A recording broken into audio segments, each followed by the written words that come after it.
Existe uma pergunta que os historiadores evitam responder com precisão, não porque não saibam, mas porque a resposta é perturbadora demais. Quantas pessoas precisam morrer para o mundo mudar de verdade? A peste negra respondeu essa pergunta entre 1347 e 1351. E a resposta foi: quase metade de tudo. Mas o que os livros escolares nunca te contaram é que essa história não começa com uma doença. Ela começa com uma decisão humana. Uma escolha deliberada, fria e calculada, tomada às margens do Mar Negro, que colocou em movimento o maior desastre biológico da história da humanidade. E quando você souber o que realmente aconteceu, vai entender que o mundo em que você vive hoje foi construído sobre os ossos daquele erro. Isso é o código do mundo. O século XIV europeu não era o lugar sombrio e primitivo que imaginamos. Era, na verdade, o pico de uma civilização em plena expansão. As catedrais góticas eram a tecnologia de ponta da época, feitos de engenharia que desafiavam a física do tempo. Florença inventava o sistema bancário. Veneza dominava o comércio marítimo. E a Rota da Seda conectava a Europa à China de forma mais eficiente do que qualquer geração anterior havia conseguido. Era um mundo que acreditava em si mesmo, um mundo que olhava para o horizonte e via apenas progresso. Ninguém olhava para o chão. E foi justamente no chão, nas estepes geladas da Ásia Central, que tudo começou. Lá, uma bactéria chamada Yersinia pestis vivia há séculos em equilíbrio silencioso dentro de colônias de roedores selvagens. Era um equilíbrio frágil, uma dança antiga entre predador e hospedeiro que nunca deveria ter sido interrompida. Mas o clima mudou. Secas devastadoras forçaram esses animais a migrar, e com eles vieram as pulgas que os habitavam. O salto entre espécies aconteceu de forma quase imperceptível nos entrepostos comerciais da Rota da Seda, onde ratos de campo encontraram ratos de cidade, que encontraram humanos. A bactéria viajou em silêncio por anos, apagando comunidades inteiras no Oriente antes que qualquer europeu soubesse que ela existia. Os rumores chegaram antes da doença. Mercadores contavam histórias de cidades desertas, campos cheios de mortos sem sepultura, regiões inteiras que pareciam ter sido simplesmente apagadas do mapa. A Europa ouviu e concluiu que era problema de outros povos. Esse erro de julgamento custaria 50 milhões de vidas. Agora, aqui está a parte que a maioria das pessoas não conhece, a parte que muda tudo. A peste negra não chegou à Europa por acidente. Ela foi enviada. Cafa, 1346. Uma cidade portuária na Crimeia, rica, estratégica, controlada por mercadores genoveses. Do lado de fora das muralhas, o exército da Horda Dourada cercava a cidade há meses. Do lado de dentro, os genoveses resistiam. Os mongóis tinham armas, cavalos e superioridade numérica, mas tinham também algo que não esperavam. Uma epidemia misteriosa que começava a matar seus próprios soldados de dentro para fora. O general mongol Janibeg estava perdendo a batalha antes mesmo de a travar de verdade. Foi quando ele tomou uma decisão que entraria para a história como o primeiro ataque biológico documentado da humanidade. Ele ordenou que os corpos de seus soldados mortos fossem carregados até as catapultas e lançados para dentro das muralhas de Cafa. Não foram pedras que voaram sobre aquela cidade.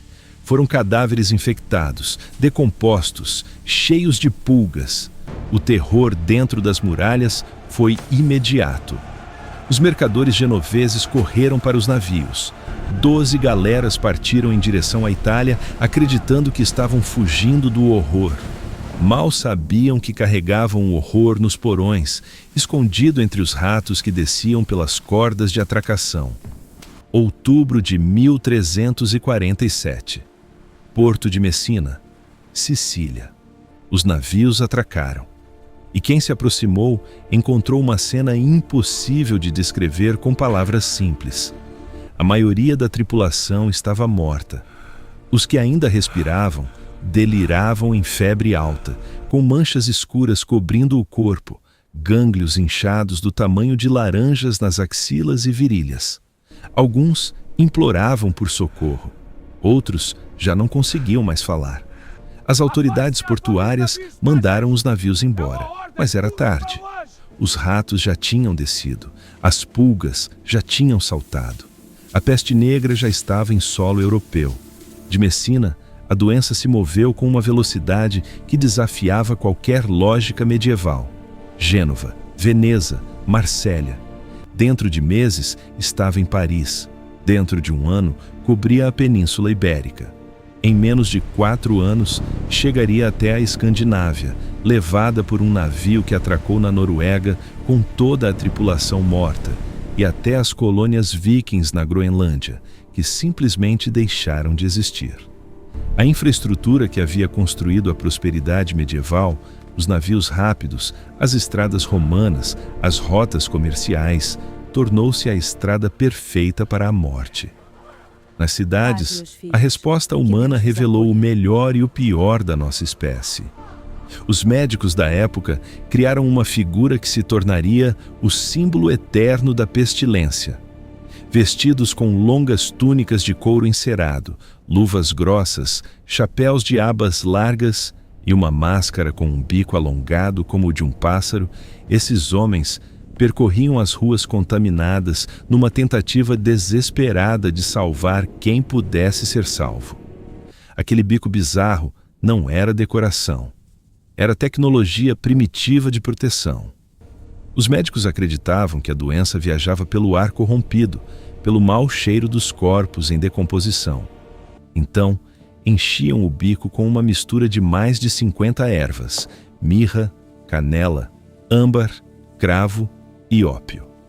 Respiravam esse perfume denso o dia inteiro, acreditando que ele criava um escudo invisível entre eles e a morte. Carregavam também uma vara de madeira para examinar os doentes sem tocar neles. Uma medicina de distância praticada por homens que pareciam corvos gigantes caminhando numa cidade de fantasmas. Mas aqui está o que ninguém esperava descobrir. Aqueles médicos estavam certos, não pela razão que imaginavam. Mas os que usavam as máscaras e as roupas de couro de forma consistente sobreviviam em proporções muito maiores do que os que não usavam. Sem saber, eles tinham criado um dos primeiros equipamentos de proteção individual da história. Uma solução instintiva para um problema que a ciência levaria séculos para compreender completamente. Enquanto isso, a sociedade entrava em colapso de uma forma que nenhum exército jamais havia conseguido provocar. O escritor Giovanni Boccaccio descreveu Florença com palavras que parecem saídas de um pesadelo. Pais que fechavam as portas para não deixar os próprios filhos doentes entrarem. Corpos deixados nas ruas porque não havia pessoas suficientes para enterrá-los. O único som constante era o das carroças percorrendo as ruas ao amanhecer, com os condutores gritando para que os vivos trouxessem seus mortos. O ouro tinha perdido o valor. Você podia ter baús cheios de moedas e não conseguir comprar um pedaço de pão, porque não havia padeiros vivos para assá-lo. Sem respostas da ciência e sem respostas da medicina, as pessoas se voltaram para o único lugar que ainda lhes restava: o céu. Procissões enormes percorriam as cidades com fiéis se autoflagelando, golpeando as próprias costas com chicotes, tentando pagar pelos pecados de um mundo que acreditavam ter sido condenado por Deus.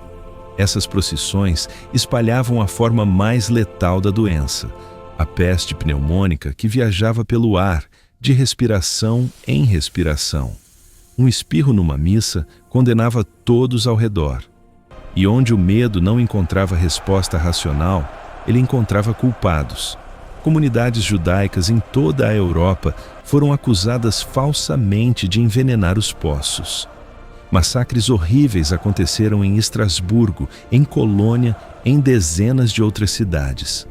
A humanidade, encurralada pelo invisível, atacou o que podia ver. Quando a epidemia finalmente começou a perder força, entre 1350 e 1351, o mundo que emergiu das cinzas era irreconhecível. E aqui está o que pouquíssimas pessoas param para pensar. A peste negra não destruiu apenas vidas. Ela destruiu um sistema inteiro de poder que durava há séculos. O feudalismo quebrou. Com a morte de quase metade da população trabalhadora, os senhores feudais enfrentaram algo que nunca tinham experimentado: a falta de mão de obra. Pela primeira vez na história medieval, o camponês tinha poder de barganha. Os senhores foram forçados a pagar salários, a oferecer melhores condições, a negociar. O homem que cultivava a terra percebeu que valia alguma coisa. Mulheres que haviam perdido maridos e parentes herdaram negócios, propriedades, terras.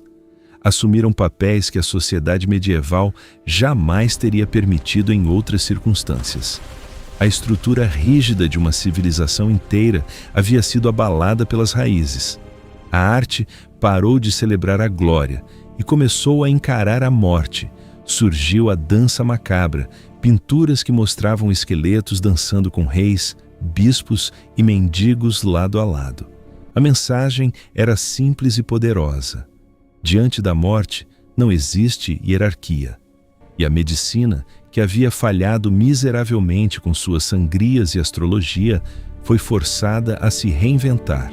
Em salas iluminadas apenas por velas, cirurgiões começaram a realizar autópsias pela primeira vez de forma sistemática, buscando ver o inimigo com os próprios olhos.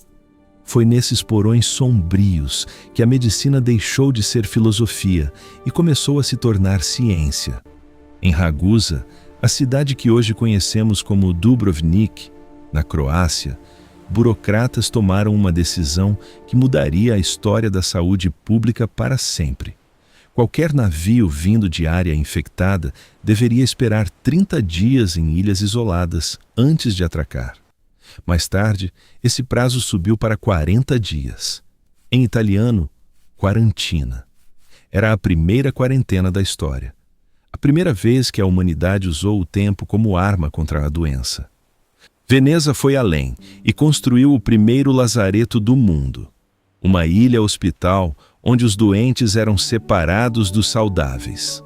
Barcos negros deslizavam pela lagoa na neblina, carregando os infectados para um lugar de onde poucos retornavam. A crueldade do isolamento tornou-se o preço da sobrevivência coletiva.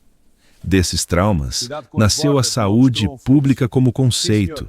As cidades pararam de rezar pelos esgotos e começaram a limpá-los. Pararam de esperar milagres e começaram a construir sistemas. O sistema sanitário que protege sua vida, hoje, não foi criado em tempos de paz e prosperidade. Ele foi forjado no desespero de 1347. Estudos modernos sugerem que a peste negra nos mudou até geneticamente. Os sobreviventes passaram adiante variantes imunológicas mais resistentes. Nós somos, literalmente, descendentes dos que resistiram.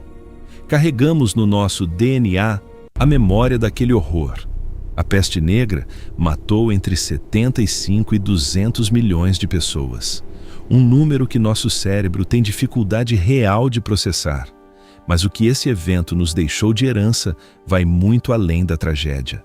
Ele nos deixou a quarentena, deixou a medicina baseada em evidências, deixou o fim do feudalismo, deixou o trabalhador com voz, deixou uma arte que olhava para essa realidade sem desviar os olhos. Olhar para 1347 não é olhar para o passado distante, é olhar para um espelho. Um mundo hiperconectado é um mundo poderoso, mas é também um mundo vulnerável. E as respostas que salvaram a humanidade naquele momento não vieram de reis nem de papas. Vieram de pessoas comuns que, no meio do caos, decidiram observar, registrar e agir. Aqueles que sobreviveram à peste negra construíram o mundo moderno. Transformaram o luto em ciência, o medo em sistema e o fim de uma era no começo de outra. A história nunca é tão simples quanto parece e raramente é tão humana quanto a peste negra nos mostrou ser. Isso é o código do mundo, onde cada tragédia esconde uma lição e cada crise carrega dentro dela a semente da próxima revolução. Se você chegou até aqui, deixa o like e se inscreve no canal. E me conta nos comentários, na sua opinião, qual foi a maior lição que a humanidade aprendeu com a peste negra e ainda ignora hoje? Quero ler a sua resposta. Até o próximo vídeo.